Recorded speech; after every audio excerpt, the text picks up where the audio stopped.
Hello, hello, hello, hello. So yeah, you haven't seen my face in a while because it's hard to keep putting my face out there. And also finding the time to sit and talk with you about stuff and then rambling on, which I do. So today, or this time, I wrote it down. Traditions was something that I wanted to talk about because it came up on discussing just I talked about the ham, right, and how traditionally you cut the end off the ham and then you find out when you finally hit a generation that's like, why are we cutting off a piece of this ham, and then going back in the line and finding out that like great grandmother or grandmother or their ovens were smaller and so they had to cut the end of the ham off in order to get it in there. And so reassessing traditions and why we do what we do, right? The other thing that came up last time was nursery rhymes and discovering that they're from like the plague. And, I mean, you've heard of the rockabye baby in the treetop, right? When the wind blows, the cradle will rock. When the bough breaks, the cradle will fall. And there goes your baby, right? Cradle and all. And I don't know why that is a song. That's not comforting at all. So, yeah, just reassessing why we're doing it, which brings me to Christmas, okay? And the traditions of Christmas. And we're just doing it because it's always been done. Well, that's not true. It hasn't always been done. It's just been done a lot lately. Like, okay, just for some reason fluoride came into mind, right? Like, well, we've been using fluoride in dentistry for 40 years, and yeah, well, we could also be doing something wrong for 40 years, right? Fluoride, they've done the tests, and it calcifies your pineal gland. And I don't know if you know anything about your pineal gland, but look it up.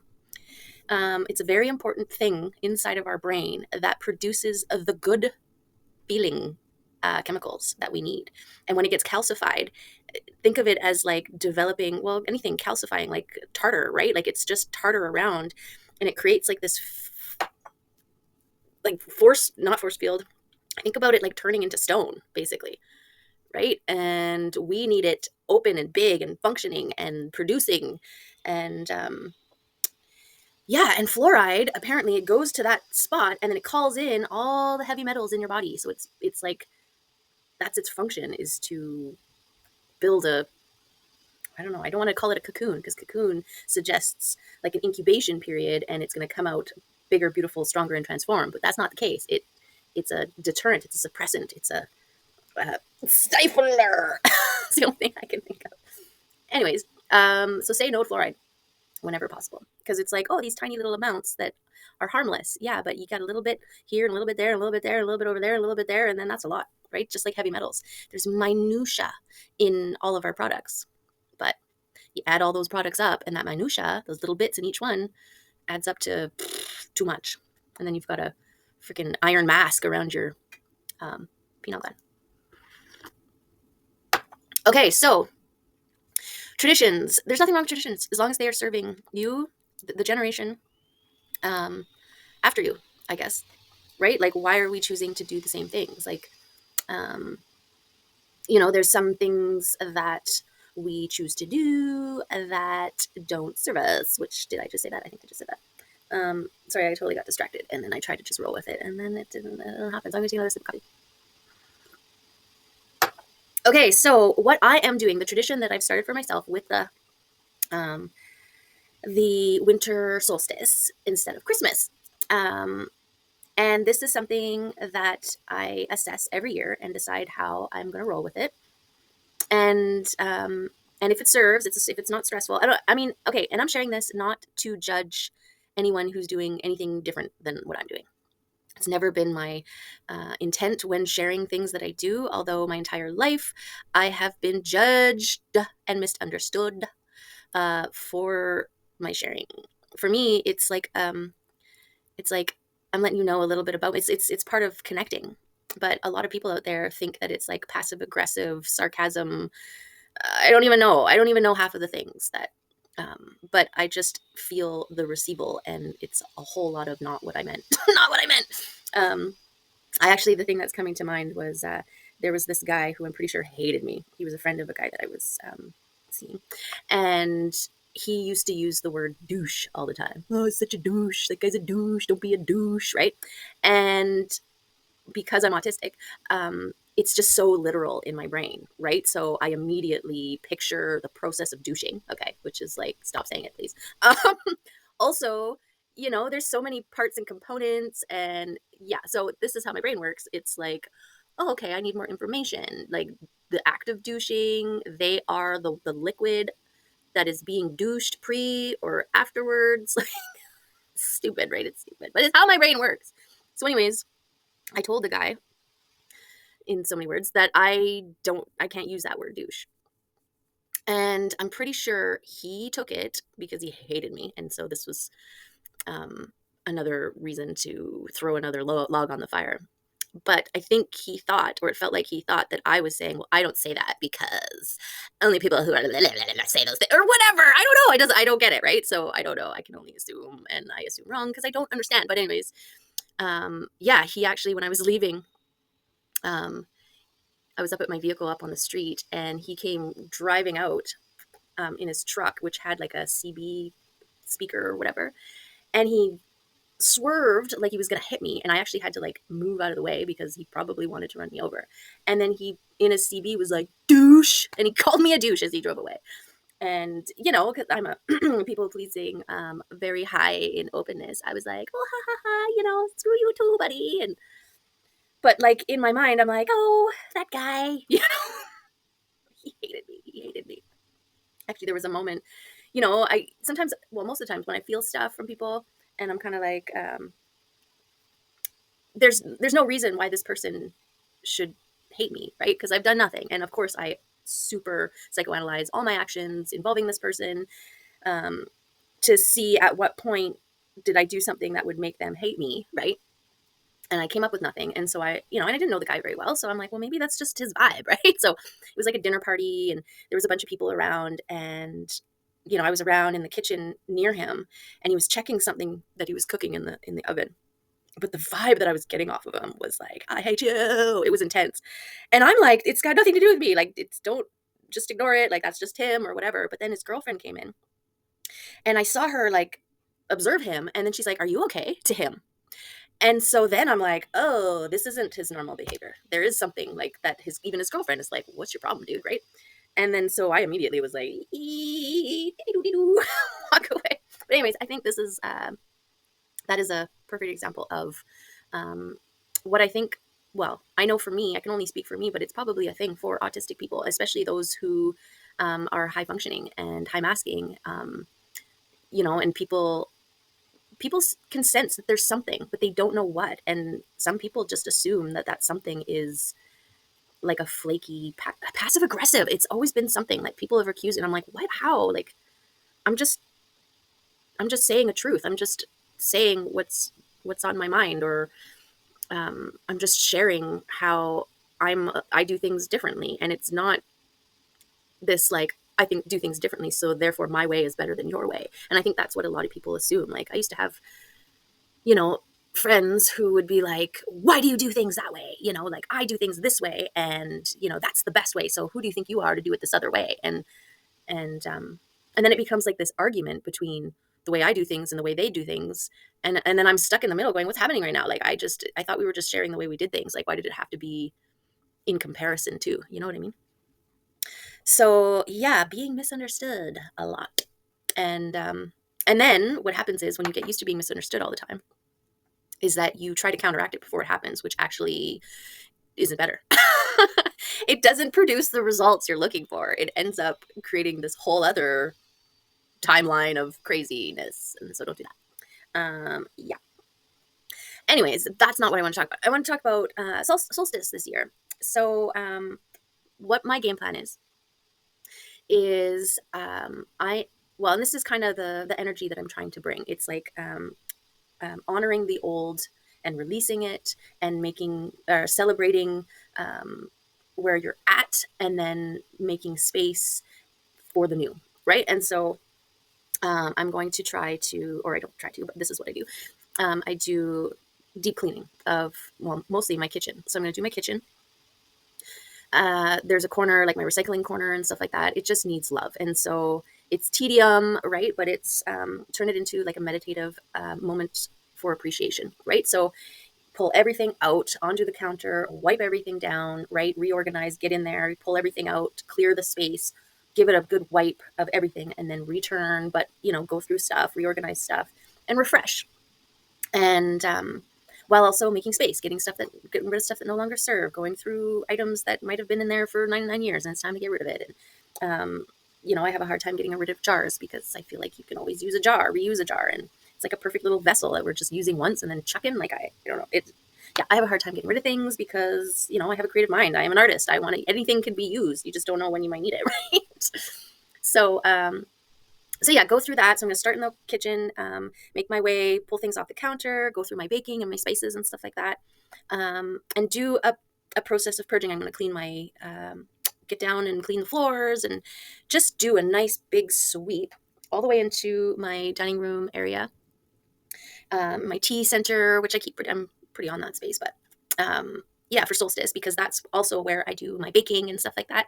And so that's the next level, right? So the first level is honoring your space by just setting good intentions. So I do like essential oils and stuff in my water, create like intended cleansing cleaner, right? And then putting that all over the space and just being really grateful to have the space to clean, and the stuff to put in and out of there and blah, blah, blah, right? But also making it beautiful. So it's like gifting your future self, right? Like you're doing these things because you know from experience that when everything is put back and fresh, it's just going to feel so good, right? And we deserve that. We deserve to feel good in our space and be grateful for the things that we have, right? So then once all the space is clean and reorganized and kind of opened up around probably Thursday and Friday and maybe the morning of Saturday, depending, is when I go out into the forest and I collect greenery. And that's another level of meditative practice, connecting with nature. Always ask. Well, I guess you're not really asking permission because you're just doing it anyways, but let them know and be grateful, right? Like, I'm going to cut a couple branches off of you. Thank you for being alive and beautiful, kind of thing. And then, yeah. So I bring the branches in and I decorate my space with the greenery, with the forest, and playing with textures and stuff like that. And quick tip, hemlock is a beautiful texture, and you just want to bring it in and add it to the fray. I don't know if fray is the right word, but as soon as it dries, it drops everything, and is a lot messier than if you don't bring the hemlock in. Now, alternatively, when you pick up all that dry stuff that has fallen, it's really fun for the burn session after. So that's later. Okay, so the idea is you bring it into the space, and it's all that greenery is going to collect over the next week or so, or a couple weeks. It's going to collect any residual energy that no longer serves, right? It's going to be kind of like a transference. So when it's dry, when you're ready, then there's another level of cleaning up everything. And this time it's energetic cleaning, right? So now you're going through your space, picking out, cleaning up all of the shrubbery and whatever bits fall. And, so there's that level with appreciation. And then I do a beach burn. So then I go to the beach and I have a big, huge bonfire. And let me tell you, as somebody who loves to burn stuff, dried greenery that has the past, has absorbed all the things that no longer serve, are the best, most satisfying things to burn. Okay. And I will be sure to share, because I love a slow motion burn fire situation. So I usually like build everything and then throw a match at it and step back. And then that initial, yeah, that's the best thing to grab on slow-mo fire. I could slow-mo fire for days. I love slow-mo fire. I love any kind of fire. I'm not a pyro. Maybe I am a pyro. I do seem to light fires every day.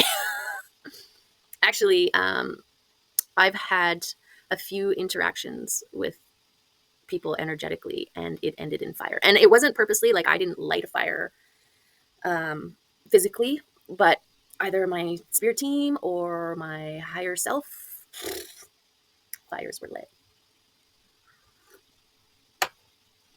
So yeah, be careful who you try and mess with energetically, because you don't know what kind of spirit guides they have protecting them and what they're capable on energetic realms. Okay. So yeah, and I'm Aries. I'm a fire sign, and my Mercury, my second Earth. What is it? So there's a sun, moon, and then the next one. That next one is Mars as well. So there's like my sun and my whatever. Yeah, and then my moon. What's my moon? Aquarius. Okay, so I think I covered most of the things that I wanted to do.